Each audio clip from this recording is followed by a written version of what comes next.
Hello everyone and welcome back to my channel. My name might be Isaiah, and today I have just finished up 6 hours of training as I try to get into a new role as a substitute teacher.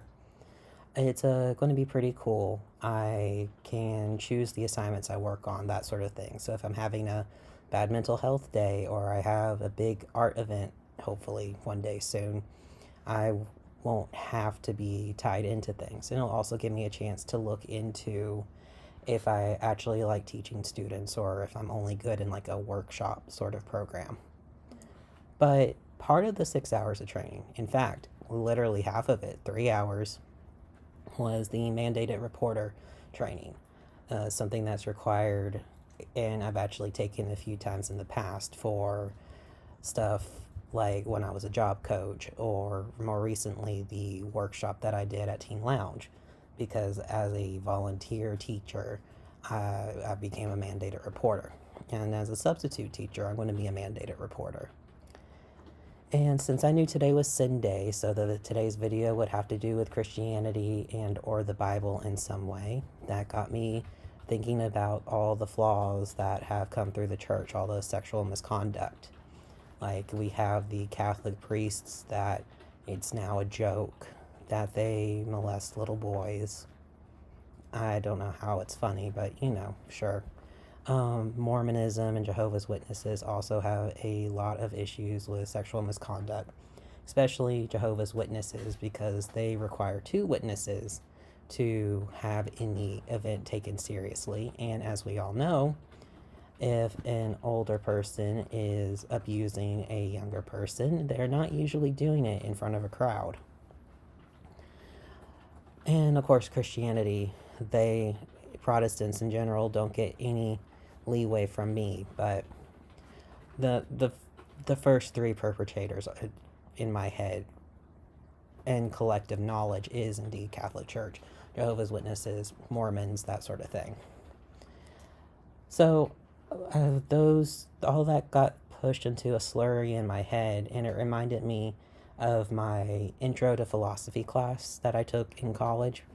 It was a required credit, and it was a lot of fun. We had a book that basically decoded the Da Vinci Code. If I can find it, I'll talk about it at some point. Maybe I'll do a reread through it.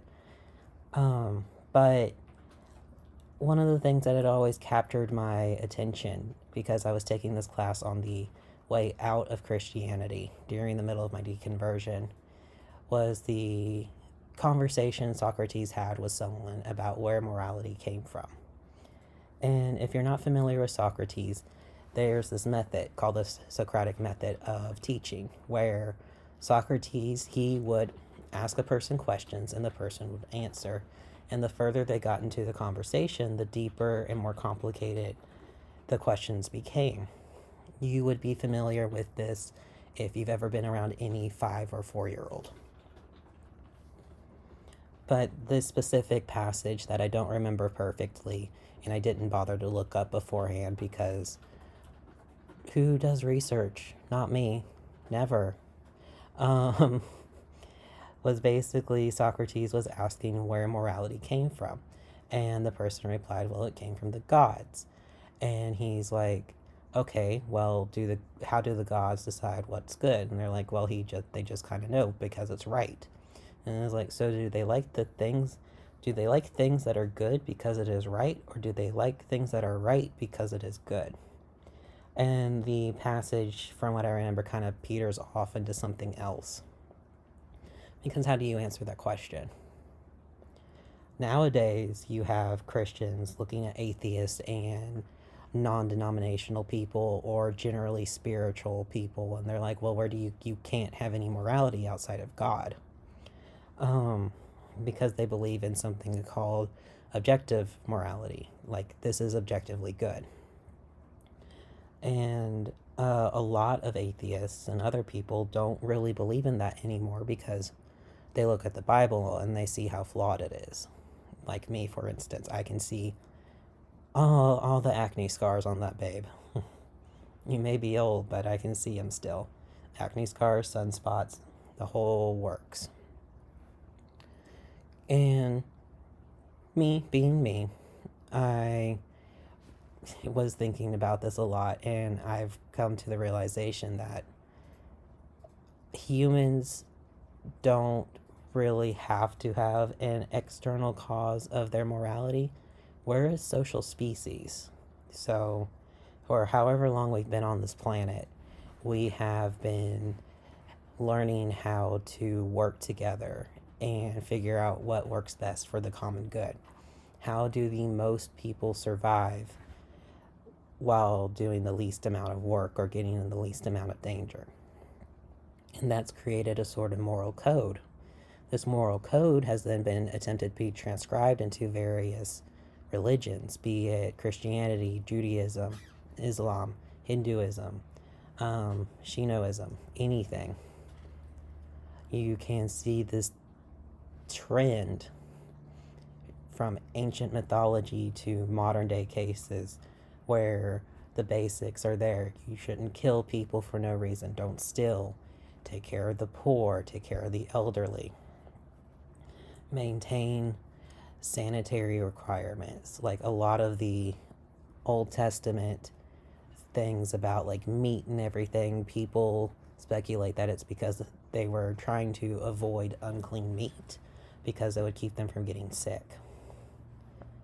And now I kind of wish that I was still in college sometimes, because I could be on campus with one of those priests or preachers yelling out at you, being all, "You're going to hell," and I would ask them, "Where do you get your morality?" And they'd say the Bible, of course. And I would be like, "Okay, so what part of this do you believe?" Because there are very explicit verses about racism. And they would try and explain it away. And I'd be like, "But this is the infallible word of God. It's divinely inspired. Why do you not listen to the entire thing? Why do you not follow slavery?"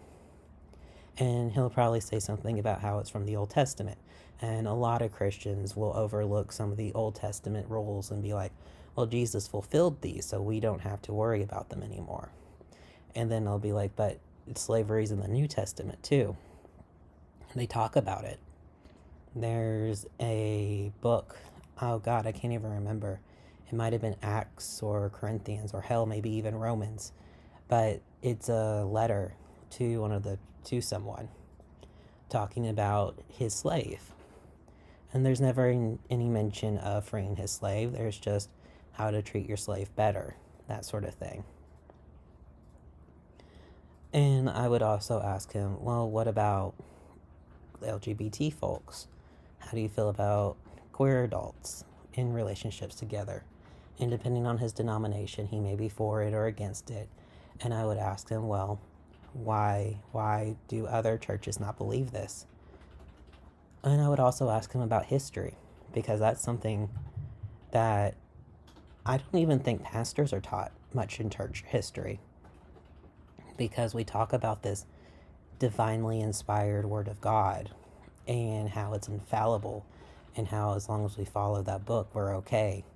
And even if we manage to ignore other modern interpretations of the other churches, they're all wrong. They didn't get it right.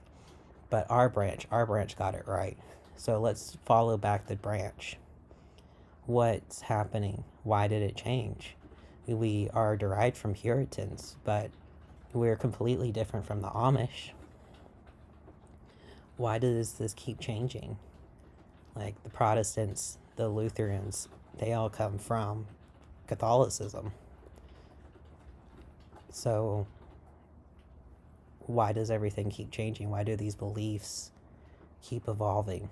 And I think the easiest way to look at church philosophy is to look at the trends when women got their rights to vote, when they were allowed to divorce and remarry. The church tends to be a few years behind the moral trend. And I don't know. This is a short video today because my brain is tired. I want to make a dragon in Minecraft. And I'm cutting down paper to make some more journals. I realize I haven't posted the picture of the one yet, but it's been a weird weekend, you know? But that's my thoughts for Sunday today. Just, if a Christian asks you where your morality comes from, ask them ask them why they don't follow slavery anymore. Or ask them if they believe in slavery, rather. And if they don't, point out that they get their morals from the Bible just as much as you do. So, have a good day. Stay hydrated. I'll talk to y'all tomorrow. Bye.